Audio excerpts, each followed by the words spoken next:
Okay, so always good to talk Steelers with my buddies, LeeAnn Lowman and a person. I'm assuming that's Allison. Can you talk through that? I was going to say yes. I can. I think so. I'm pretty. Okay. My voice carries. I absolutely love that you wrote the record on there. That's usually when teams are like 0-11 or something like that, they would put bags on their heads. We are putting bags on our heads at a 5-5-1 record. And because we're feeling ultimate shame, and this is how all Steeler fans are right now. We think we're basically the equivalent of the Detroit Lions. Right. We can suddenly commiserate. The Detroit Lions right now in our minds, right? Right. We can't even beat them. No. Oh, Facts. my goodness. Facts. Couldn't. Might as well have been a loss, like everybody says. Might as well have been a loss. Yeah. I tweeted that the Steelers are not only going to not win again this year, but they may not win for the next 1,000 years. The only thing preventing them from going, your most liked tweet, I'm sure. The only thing that preventing them from going 0-17 every year is if they go to an 18-game seasons, and then they'll go 0-18 every year. 0-18. There you go. Oh, come on. This is it. It's all over. It's all over. Doom and gloom from here on out. Sell the team. There's sell the team. Paper bags for everyone.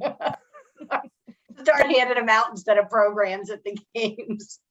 Or instead of towels, just right. Paper bags. Paper bags, white towels were done. Today felt like a funeral. Today felt like the death of a franchise. That was one of the worst losses that I can remember, and I'm older than people think I am. So worst loss of the Tomlin era for sure, right? For sure had to be. Yeah. Yeah. Terrible. I mean, if not just the score, just how, they didn't even put up a fight. There was no sense of urgency. There was no at least against the Chargers, there was that spark where just all of a sudden they got their heads out of their asses and just decided, okay, we're going to actually try and win this game. We're going to try and be in this game. And they made it an amazing finish, albeit, kind of sad at the same time. Right. But there was none of that in this game yesterday. Even last season when we lost to the Browns, and that was like so frustrating and sad and defeating, and we had all those turnovers, at least you felt like the team kept picking themselves up and going back out there and trying. I felt like we were forcing it and it wasn't successful, but at least you felt like they were trying. I don't know. Yesterday, I didn't even feel like anybody was trying. And I don't remember the last time I really felt like that. Maybe a player or somebody not doing what they're supposed to, but it felt like oh my God. He makes my eye twitch. I don't even know why he's on the field anymore. I don't know what he's doing. And I didn't think he had a head injury, but that's what he looks like, because it's like he has no idea where he's supposed to be. He's never running the correct route. He's never in the right place. He hangs back and waits for them to come and engage with him instead of going up to meet. I don't know what he's doing. Yeah, it's like, what did he do all last season? What do players do when they're rehabbing? Aren't they? They're still supposed to do football-y things, right? Obviously they can't physically, but you would think mentally he would be dialed in. He would be, at least trying to kind of keep with the program, so to speak, so that when he did come back, he would be on top of things. And it seems like it's not even the injury. Arthur Moats was on the Fan or something the other day and saying it's not the injury. Like, it's not his knee that's an issue. It's not physical. So it's a mental. That? Is he scared? Right. Yeah. It's a mental. He thinks it's more of a mental thing than it is. I think being scared it has a lot to do with it. Right. Mm-hmm. Just because you got the surgery doesn't mean that you're fully confident that you could actually do it. Mm-hmm. If it was the physical piece, I feel like we would see him out there trying and just not able to get there. But we don't even see the effort. You know what I mean? Like I said, he's constantly hanging back and waiting for the players to come engage with him, and instead of going up to meet the line. And I don't know what he's doing. It's like he doesn't know where he is half the time, and he looks lost. He really looks lost, and I'm not sure I understand why he's still out on the field. Right. Yeah. And then you Like wonder, anything would be better. Usually they put Robert Spillane in there and now he's injured. Well, he's hurt. It's like, what are they, what are their options? Like the options, their depth is, I think the depth of the Steelers this season is uglier than it's been than I remember in years. And and that's especially this time of year, that's what teams rely on to kind of keep them going in situations like this. And they just don't have that depth to fall back on. But then it's so frustrating because you look at other teams that get decimated with injuries and they still find a way to do it. And I just look at the Ravens. I feel like whenever it's right, and I was gonna say the Ravens, but whenever it's us, it feels like, we lose somebody or somebody gets hurt. And you're like, oh, there goes our season. And it shouldn't be that way. Like we should be able to keep a team from scoring 41 points on us. I mean, 2 weeks in a row. 2 weeks in a row. I mean, it's just embarrassing. And well, I mean, paper bag. I mean, none of the linebackers are doing well, and that's because the defensive line is absolutely horrible. Terrible. Decimated. There's so many injuries up and down, and we just never really, have been able to make up for the loss of Alou and Stephon Tuitt. And it's like, why not? They've been gone forever. We've been playing most of the season without these guys, and we have no answer for the void that they've created. And if something's not working, then do something different, because we're not barely winning with this. You know what I mean? We're losing badly. So if this isn't working, then what does it hurt to just try something different? And maybe you find the formula that works. It's just, even remember the Seattle game, that one, what they were up like 14-0, something like that. And in the second half, they were running at will on the Steelers, and it took them like an entire quarter to adjust to put a stop to it. Why is it taking so long? Same thing with the Detroit game. They gash us, and it takes us like 1 or 2 quarters to figure it out. Do something, just make adjustments quicker. And we just found out today. This is something I've heard a million times, but it's basically confirmed. Tomlin is the actual defensive coordinator. Keith Butler has nothing to do with the defense. Very little to do. Maybe he's like, he helps. Maybe he helps Devin Bush, like show him which way he's supposed to point, like go that way, buddy. But other than that, like it's Tomlin. Tomlin is the one calling the plays. He's doing everything with the defense, and he is failing miserably. So for all the people that say fire Tomlin, which I think is comical, but he does deserve. He can't be blame. the defensive coordinator. It's craziness. He can't. You have to have somebody in that head coach role. And I know that when you get defensive coaches, they like to chip in on that and help out with that. But then it can't be your job that you're doing both those roles out on the field during a game. Yeah. Change it up. To get some. Hey, there's that Terrell Austin guy on the. He used to be a defensive coordinator. Have him call the play. Have him do something. I can't, it's too much. It's too much for somebody to be the head coach, having to make all this the decisions and be a coordinator too of the entire defense. It's too much. Let someone else do it. Yeah. And how do you not, when you're losing, step back? Do you know what I mean? Like say like, whoa, this is on me, guys. You know what I mean? And step back. He needs to delegate. And it seems like Tomlin doesn't want to give up, certain aspects of the game, or at least admit. Even last week in a press conference, some of the media had asked him, how much say do you have, in the defensive and the offensive plays? It's like, oh, I have, quite a bit of, more than just a say, and then it just kind of snowballed into, Keith Butler hasn't called, hasn't called a play in however many games. And it's like, just leads you to wonder, well, maybe they should look at how they're operating there in Pittsburgh. Well, and that's part of what concerns me about Matt Canada being up in the booth instead of being down on the field. That a lot of times when you see those teams where your head coach is sort of a defensive minded coach, you have that offensive coach down there on the field with you to kind of be like that assistant coach, like that balancing piece. Do you know what I mean? Down there on the field, and him being up on the booth. Maybe I'm way off base here, but it something should give. Do you know what I mean? I feel like there's a disconnect. I don't feel like he's getting the information. Put somebody else can sit up there and tell you what they see. You can see plenty from down on the field. Canada could be in the booth. He could be on the field. He could be right next to Ben. It's not going to matter. It ain't working. It ain't working with Matt Canada and this team. Something different has to be done. I mean, if he's the guy and Tomlin feels really strongly about that, then I would be telling him, you need to switch something up and do something different. You need to come down. You need to, I don't know, something has to give. But the play calling is absurd. I mean, a kindergartner could figure out what they're going to do and form a defense against it. I mean, we no longer throw screen passes to the wide receivers, so many things that we just aren't doing. And I mean, you watch other teams and it's so frustrating. We never make any adjustments. Well, speaking of the wide receivers, I like Deontay. Other than that, James Washington basically does nothing.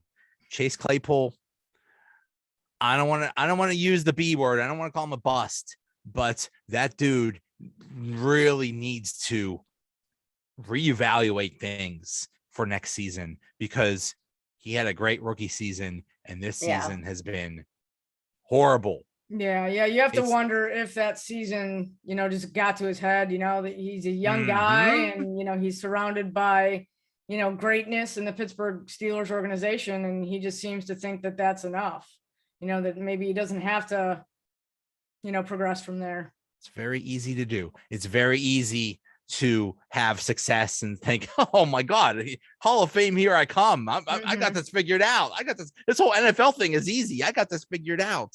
Right. And he's just been such a disappointment this year. All he does is fall, forget about combat catches. And he's very immature. And I don't know if what he was saying today about, hey, we need music in the practice, I don't know if that's a joke or what's going on. But that's literally, it was a terrible comment. Well, Steelers.com, whether it was a joke or not. Here's what's perplexing. Steelers.com, usually you can go there and you could watch the video footage of the entire press conference from start to end. Not with this one. So it's kind of like, it kind of makes you wonder, like, because, Brooke Pryor mentioned the comment and so did Didi Kinkabwala mentioned his comment, but you wonder what context was that in? Was he saying it, like you said, was he joking? Was he serious? But then he followed up with, music at practice is something he's been asking for since his days at Notre Dame, and he's never gotten it, but he figures, well, Mike Tomlin's been at this a long time, he must know what he's doing. So it's like, what do you? It's a weird comment. Yeah, it's very, very strange, and to not have the whole press conference, to not know what the context was around it, it's hard to say. Point. Literally today, one of the big things was Ryan Clark's rant on the saw Steelers. That. He even mentioned. Here. It's not about upholding what Joe Green did, what Jack Lambert did. It's not about what James Harrison did, Casey Hampton, James Ferrier, Troy Polamalu. Those days are gone. We want to be cute now, right? We want to make videos. We want to do TikToks. We want to dance in the locker room. We want to be the team that everyone loves to be around. We want to make jokes. We want to smile. We want to have fun. Pittsburgh football ain't about having fun. Pittsburgh football is about dominating people on the field because of your physicality. But that ain't what y'all want. What y'all want to do right now is show up and y'all want to live on the backs of legends. Don't nobody care about that no more. Young people aren't respectful to the past. In the past, Pittsburgh was something. This Pittsburgh defense ain't Jack. And I ain't talking about Jack Lambert. I ain't talking about Jack Ham. I'm talking about Jack, and you know what the rest of the word is. Y'all ain't that. He literally was referencing TikTok and all these things. And Chase Claypool today says, hey, we need more dancing. Right. Yeah. So it just makes you wonder, like, did he, did the media, obviously he was a practice. Claypool was a practice when this whole get up thing, like, and I'm sure he probably didn't get a chance to go and see what Ryan Clark said. So the media it seems like the media maybe set him up, maybe asked him, a sort of softball question, you know what I mean? Yeah. And he answered it like he would because he's Chase Claypool. And now it's being printed all over the place that, he wants music when they're 5-5-1. Look, I'm really a big supporter of the young guys. I really think that it's absurd to expect that the young players in 2021 act like the young players of 1981 or 71 or 91 or whatever. I think it's every generation is different. I mean, it doesn't, anybody who has kids knows that. Anybody who ever interacts with anybody younger than you knows that. It doesn't make it wrong. It doesn't make what somebody else did right. But all that really matters in football are results. And so when you're not getting results, then everything else you're going to do is going to be under a microscope. I don't begrudge the guys having any fun. I love Juju's TikToks. I think they're hysterical. I don't make them myself, but I enjoy them. I think it's fun. I think it's a great way for younger fans to interact and engage with the players in a different way than their parents would have, or their grandparents, or whoever. And I think that that's what's coming in social media, and that's what's going to be expected of these young kids to engage next level with these fans is on these social media platforms. So you can hate it all you want, but I think it's the future. I think the issue is that you have to find a way to do that. If you're going to have fun, you got to still get results. Nobody wants to watch you dancing when you're 5-5-1. Mm-hmm. You're supposed to be miserable like the rest of us. Yeah. The Steelers offense, the Steelers have the youngest offense in the entire league. Yeah. Average age of the offense. That's pretty impressive when you have Ben Roethlisberger Right. bringing that average up. This is an extremely young team. I heard something today that kind of makes sense, and I don't know if plans changed, but I think they viewed this year as a rebuild as much as, this is the closest thing to a rebuild we'll see with the Steelers. Without saying we're in rebuild mode. Right. Right. When you have Yeah. this many rookies, Mm-hmm. playing prominent roles, it kind of feels that way. And I mean, a lot of it was not planned. Nobody, they planned on having DeCastro. They probably planned on having Pouncey. So, they didn't plan what was going to happen with the offensive line. But I don't know. I don't know if Ben coming back through kind of threw a wrench in the plans. I don't know. But what you have this year is the cap went down because of COVID. Right. But next year they are going to have like the most space they've ever had and the most space of any team in the league. Right. So maybe this is all just getting ready for 2022. Part of the plan. Know. Yeah. Right. I don't know. But I mean, we're not privy to that information. I think there's a lot of talks like that go on behind closed doors that obviously fans aren't privy to. Yeah, but the whole thing with the kids and these kids with the TikTok. First of all, you mean to tell me the only NFL players on TikTok are on the Pittsburgh Steelers? No, I find that very hard to believe. Not by a long shot. But LeeAnn, you mentioned young players in 81 and 91 and 2001. They weren't angels back then either. We just didn't know about it. Guys doing cocaine and all kinds of stuff back then. And you know what I mean? But it wasn't on social media, and it was, it was quiet and hush hush. And so then it was okay. I mean, all the not even hush hush. They'd go out to the bars. True. They'd go, True. They'd go partying and stuff. It's just there was no cell phone cameras to watch it. So right. You didn't know about rumors. It. Yeah. But I think people have got it. I think it's not fair to expect somebody who's 22 to be 92, because that's, the last time you felt our defense was great or our offense was great or who this person should be emulating. I think you could still be emulating that person as a player and honoring the past while living in modern times. And I think it's unfair to expect otherwise.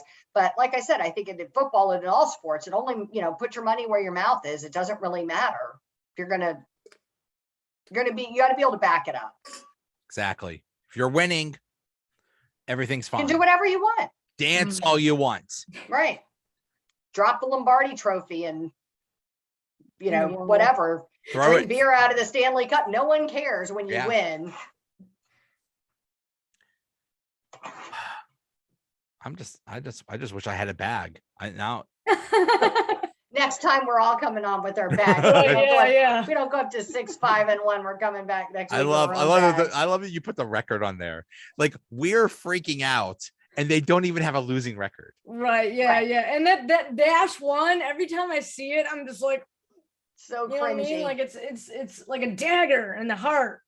Yeah, well, it was that last time we had that tie too that season with the tie. It was the same way. With the Browns, yeah. With the Browns. Awful. Yeah, I was at that game. That was terrible. I can't think of all of their wins and all of their losses, but when I see that -1, it's like, oh, I know exactly what that game was. I know what that game was. Yeah. It's like a horrible stain that we have to. It is. 20 years from now, when we're like walking with canes, I remember what that tie to the Lions. I heard someone say that they're going to go 5-5-7. Let's just have 7 ties. Oh, that would be the worst. I can't imagine. Nobody's ever had 2 ties, right? I can't think anybody ever had 2 ties. I think I've seen 2 ties before. I think I've seen 2 ties. Google that. That's a good question. It is a good question. I don't remember. If I thought that Siri would know, I would ask her right now. Never know what you'll get from Siri. It would probably order you a tie on Amazon or something like that. It probably would, yeah. Order you 2 ties. Yeah, 2 ties, exactly. The thing that annoys me most about ties is, and this happens every single time there's a tie, some of the players say, I didn't know what the rules were. Mm-hmm. I didn't know. Always. How did you not know? I thought it was like college. Yeah. College is just, you know what? College, they changed the rules. So now you go from put it on the 25 and try to score a touchdown. You do that a few times. And then let's just do a 2-point conversion thing. Right.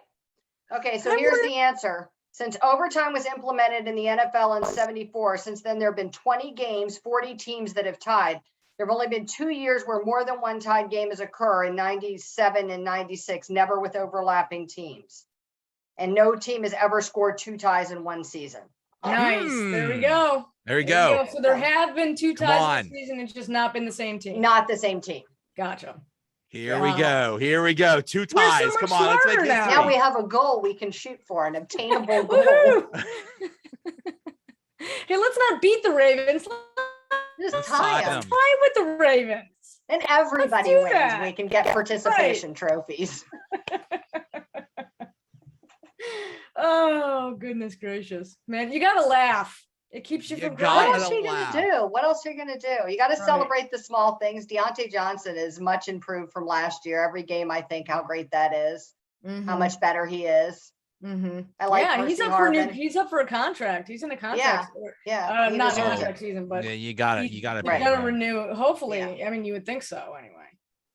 So yeah, he's worked his butt off, and it's impressive. I'm really looking forward to this off season. This is going to be a crazy off season. This is going to be the craziest off season we've seen in a long time. I want to say probably in the Kevin Colbert era, because if you think about it, since Ben Roethlisberger's been around, things have been pretty stable. Yeah, stable throughout the off season. So, and they have so many holes and so many changes that they're going to have to make that. And there's so many question marks. Is Ben coming back? He's going to wait until March. He might. You better change the locks on those doors, Ben. Right. You are not allowed in the building anymore. Well, that's the thing. Like, Rooney makes it sound like it's Ben's call. Like, if he wants to come back, sure. Oh, I think it is Ben's call. 100%. I think 100% they'll let Ben go out on his terms, however he wants to. But he's tarnishing. That's the thing. As great as he is and as great as he was, and he's still better than anything the Steelers have on their roster right now, it seems like with games like he's been playing, he's sort of like tarnishing, his legend. You know what I mean? That he's going to be leaving behind. So, I don't want to see him go out on like a down note or a sour note, I don't know, have to be benched or something terrible. I just don't want that for him. I want him to go out on his own terms, but on an even keel. Just if it's time to go, just go. Because we're going to have to find a quarterback at some point. So you might as well just rip the Band-Aid off and get it over with. Right. And I think our chance of drafting somebody to sit behind Ben is not happening next year. I was watching the game with some friends, and one of them said, well, what they needed to do was prepare for Ben being gone. And I said, that was Mason. That was the we did do that. Thank you very much. It's terrible. Look what happened. And he's terrible. I can't wait to hear from, if they do screw it up or something like that, as if every other coach and general manager is perfect and has never made a mistake, especially when evaluating quarterbacks. Right. I like the revisionist history of they should have tanked a couple years ago when Ben got hurt so they could get Justin Herbert. Hindsight. No, exactly. Hindsight is hindsight is always a beautiful thing. Hindsight is always a beautiful thing. Yeah, I mean Herbert. Nobody expected Herbert to be as as solid as a quarterback as he was from the get go. Like he really didn't. He didn't seem to have any issues transitioning. And how many hundreds of quarterbacks or dozens of quarterbacks or whatever have come through the NFL that were expected to be great and were kind of a bust? You know what I mean? Exactly. So many more than there have been successes. Look at Sam Darnold. Look at Sam Darnold. Was like, oh, it's just because he was with the Jets. Now he'll be good with the Panthers. He was good for 2 games, and then after that, it all went to hell. Right. It's such a crap. The list goes on. I mean, Jared Goff, even this year, Trevor Lawrence. We haven't seen there. The past couple drafts, we haven't really gotten a chance to see exactly, how the top quarterbacks taken are going to pan out. But right now, it's just seeming like they just, it's basically the Justin Herberts and the Kyler Murrays. Well, even Kyler Murray, gosh, his injury history. Yeah. But I think it does have something to do with, obviously, with your setup. You're the best quarterback. You go to the worst team in the NFL. I mean, obviously that has an impact on how well you do. But regardless, I just don't think players are plug and play where you can pluck them out of somewhere else and put them in somewhere else and they solve all of your problems. And that's the case, and I think that's part of the problem we have with Mason. I just don't think he fits in with our system. I don't think he ever has. I don't think he's that good of a player. And then you're stuck with him year after year after year. And you just pray every week Ben doesn't get hurt. If he was any good, he'd beat freaking Detroit. If he was any good, he'd have done anything by now, but he hasn't. He's been in the system forever. I mean, how long, you know what I mean? I mostly hope to have a really good second quarterback, a decent backup. You're not expecting for somebody phenomenal to sit behind you, but they can at least come in and hand off a ball. And I don't know, he just. At what point do we say, hey, Ben, we're evaluating Mason. We're benching you. I don't think that's ever going to happen. That's basically what happened with Eli Manning. His end was not good. I don't know. I don't know. I mean, if they do what I think they're going to do and go like 8-1 or some crap like that, miss the playoffs and still have a bad draft position, we're screwed. Come on, guys, tank. Come on. Tank for Pickett. I would be perfectly happy with Kenny Pickett. I would perfectly happy. Who knows? Now, as long as Ben, that's the thing. I would be okay with Pickett if Ben, wash my mouth out, if Ben stuck around. Right. I don't want Pickett to come in and then Mason be the starter and then Pickett learn behind Mason's bad habits. No, thank you. Right. Yeah, exactly. So they have There's to have no way situation. Ben would allow himself to be a backup. No way. No. Ben was a starter. Right. Ben would start. Ben was a starter, and but then everybody would be screaming. There'd be the entire stadium would be like, when Tommy Maddox was playing and everybody was screaming for Ben to come in, like every freaking game. I was there for those games. I was there for the game when Maddox got hurt and Ben came in and won the game for us. I mean, you hate to see that because that what if thing is so tempting. You know what I mean? We've had that seasons with Mason where people think, he could do something. And this is so tempting, to bring this person in or to cheer for this person. But if Mason was a starter, Mason would be starting and he is not anywhere. Nobody else was beating down the door for him. Nope. in a league that is starved for quarterbacks. You're right. Right. Nobody was. No one came asking for him. I think workers at McDonald's Right. make more than Mason Rudolph. I mean, Probably. there was no big, yeah. And I know that there's this big divide among fans, like the hate Rudolph camp and the love Rudolph camp. And I don't really understand either camp. I could care less. I don't love the kid. I don't hate the kid. I don't feel any type of way about the kid. I just want somebody who can play, and he can't. And if that was, if it was somebody else that can, I don't know, Haskins, and great, whoever it is, I don't care. I just want somebody who can play. I don't know why we keep him when he can't.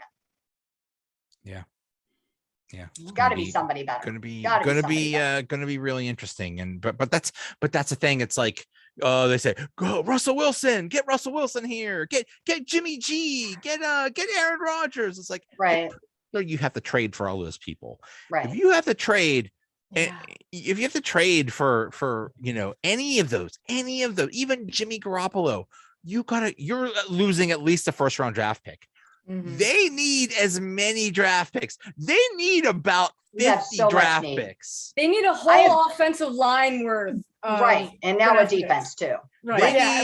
I've said this before too. I lived in Washington for years and years, and I watched what happens when your team constantly sells away your future to buy your tomorrow, and it doesn't pan out, and you have a nightmare of a franchise.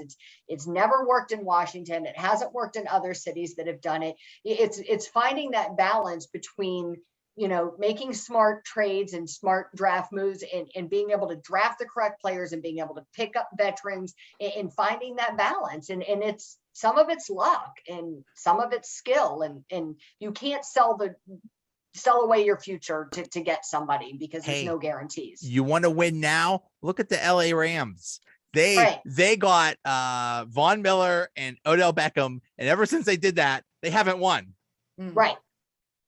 So, you want to, they did everything they could to craft like a go out and win the Super Bowl team this year. And I mean, maybe they will, but they aren't burning up the town at all. Right.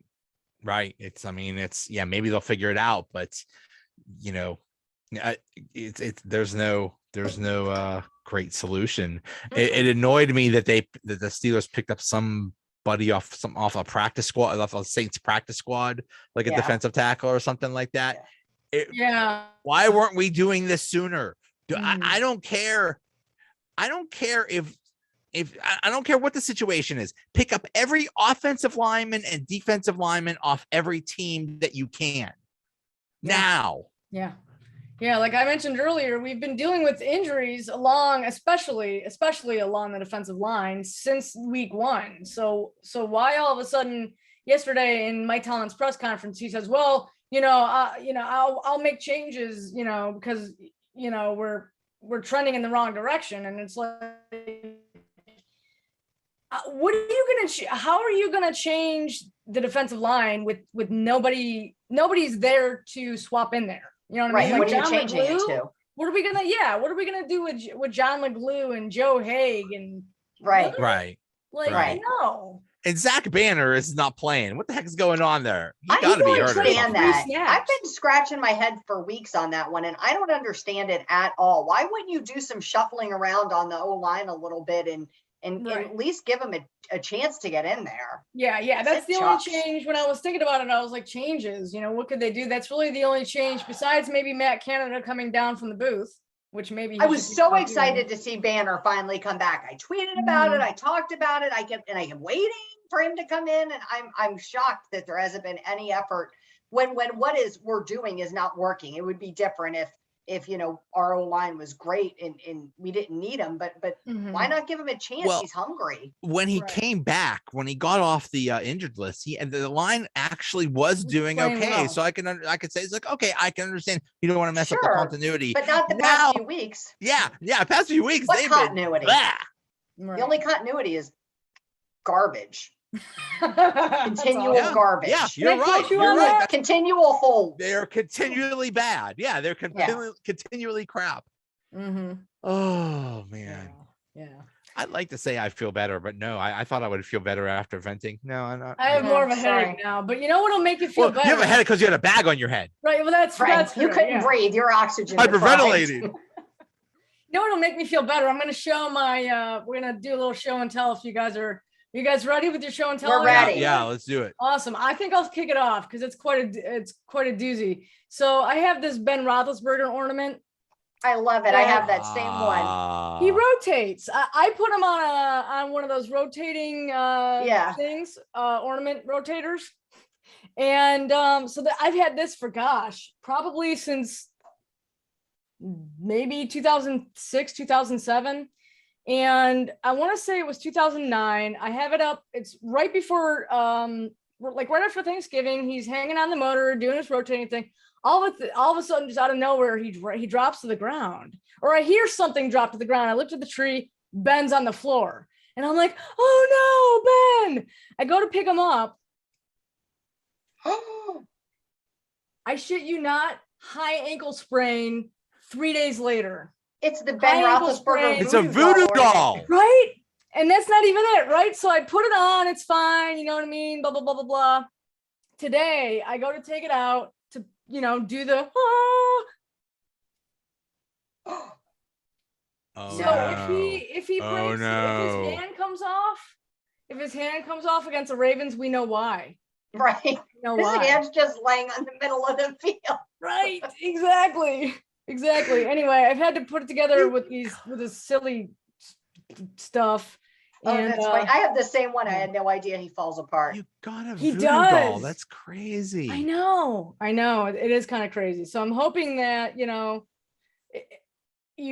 heard it here first. If his arm falls, if his hand is just dangling. We'll be going to Allison for all the voodoo predictions before each game. Don't drop him on his head. He'll get decapitated. Right. Yeah. Don't do that. That would be terrible. Right. I don't even think there's an option. At least with with these things, that's where they're put together in the factory or whatever. But his head, thankfully, there's no way for his head to come off. That's awesome. So we should be okay there. You think? I think. There's always a Oh, way. my goodness. Right. My only That's thing my show and is tell. I got Eaton Park glasses of I get the same ones. Bradshaw and I love Joe those. Green and Jack Lambert and Franco. Nice. So I love it. So Eaton Park knows who the legends are. They do. They do. Yours are in better shape than mine. Mine are all faded and It's like the scratched. chippy. Yeah. Yeah. Okay. Oh, so these are from 1996. Wow. Oh, they're in good shape. You must keep them down there in the cave though and not use them. Mine went through rotation in my cabinet and all the paint came off. I was thinking of Along with all of my glasses from the bus's grill, from the Bettis grill. I bought a whole set of them when I was there one time. Oh yeah. They had like the 36 on them and all came off. Now I just have plain glasses. And they closed. I was thinking about busting out the good china for Thanksgiving, but Hey, yeah. Hand wash that. No dishwasher. that's a good idea. All right. Well, Allison, I had to stand up a little bit for mine. Allison said Christmas. So this was my Christmas present a few years ago, and my ode to Ryan Clark and all of his talk about the old defense. So I threw on my 75 steel curtain shirt tonight for the show. Very cool. I had something else picked out, but Allison said Christmas, so I went with something. Yeah. Christmas. Yeah. Ryan Clark. There you go. Right. There you go, Ryan. All right, guys. Hey, thanks so much. All right. Thank you. Yeah. Go Steelers. Go Go Steelers. Steelers. Watch what if you're gonna wear a paper bag, put holes in it so you don't hyperventilate. That's the lesson for tonight. If they lose next week, which they may lose next week. Maybe I'll think about it. Oh, they're losing. We didn't even And talk about wrap that Ben in some bubble wrap. We need him for a few more weeks. Yeah. All Bye. right, guys. I'll see you. See ya.